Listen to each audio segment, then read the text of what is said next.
The Danish language is not even among the list of the 100 most spoken languages in the world, with only about 6 million native speakers.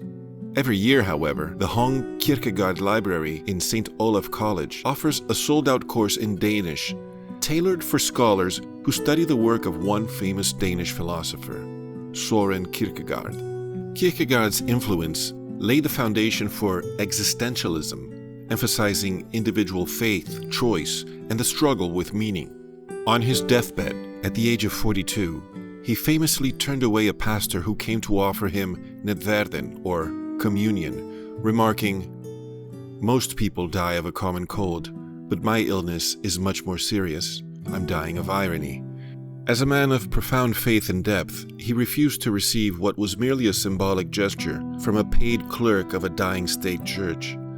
He saw the Danish Lutheran Church as complacent, preaching a hollow faith inherited by birth rather than personal conviction.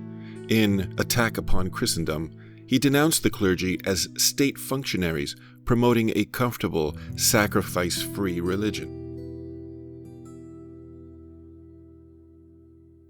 As early as the 4th century, St. Augustine warned against the growing hollowness of Christian practice, where many attended church, received the Eucharist, the very center of Christian life, but did so without true reverence or inner transformation. With Christianity now the official religion of the Roman Empire, it had become a cultural obligation rather than a personal, spiritual commitment, leading many to partake in the Eucharist unworthily, treating it as a mere ritual rather than the sacred mystery of Christ's body and blood. Augustine rebuked those who believed that simply receiving the sacrament was enough for salvation, reminding them that participation in the Eucharist without a sincere heart was dangerous to the soul. How did the first-century Christians understand this sacramental act? And when did Christians lose their way? The answer lies in a desert region between Elim and Mount Sinai, called the Wilderness of Sin. The word sin, ironically, does not refer to the moral concept of sin, but comes from the Hebrew name for this region. According to Exodus, shortly after the Israelites escaped Egypt, they grumbled against Moses and Aaron as they found themselves without food in the desert. In one of the most enigmatic passages from the Old Testament, the Israelites are gifted a miraculous and supernatural food that fell from Shamaim, a Hebrew word that can mean both heaven and sky. When the Israelites saw this food, they didn't understand what it was and asked, "What is it?" Or in Hebrew, manu. God had told Moses he would rain down bread, or lechem, from heaven. At first, the Israelites were filled with gratitude as they were given this daily supersubstantial bread for 40 years. The manna was described as having a sweet taste of honey, a foretaste of the promised land flowing with milk and honey. After years of receiving this miraculous sustenance every morning, the Israelites became bored and ungrateful, complaining that they craved meat. "If only we had meat to eat. We remember the fish we ate in Egypt at no cost, also the cucumbers, melons, leeks, onions, and garlic. But now we have lost our appetite. We never see anything but this manna." In response, God sent them quail to eat, which the people greedily gathered in excess. Many died as a result, and the place was named Kibroth Chatava, or Graves of Craving. In the New Testament, God sent his only son to be born in a place called, coincidentally or not, Bethlehem, which in Hebrew means house of bread. John recounts Jesus saying, "I am the bread of life.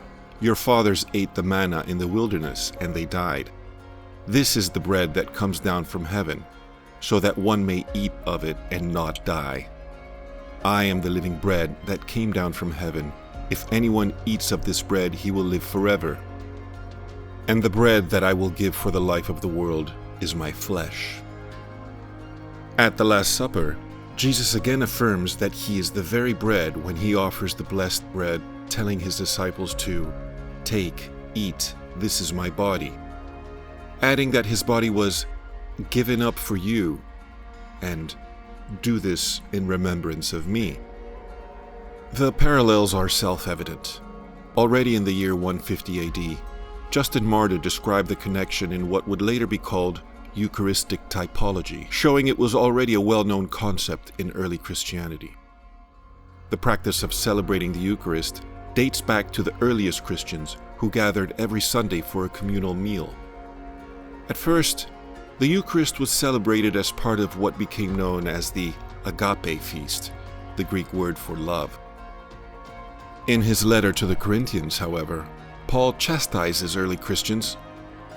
"When you come together, it is not the Lord's Supper that you eat, for in eating, each one goes ahead with his own meal. One goes hungry, another gets drunk. What? Do you not have houses to eat and drink in?" Jude also rebuked early Christians for selfishness and irreverence at the Agape feasts. The same selfish complacency of spirit that plagued the Israelites infected the early Christians, the 4th century church, as Augustine complained, and modern Christians, as Kierkegaard lamented. In its wisdom, the early church separated the Eucharist from the Agape feasts in order to preserve the proper reverence to the bread of heaven that Ignatius of Antioch described as the medicine of immortality.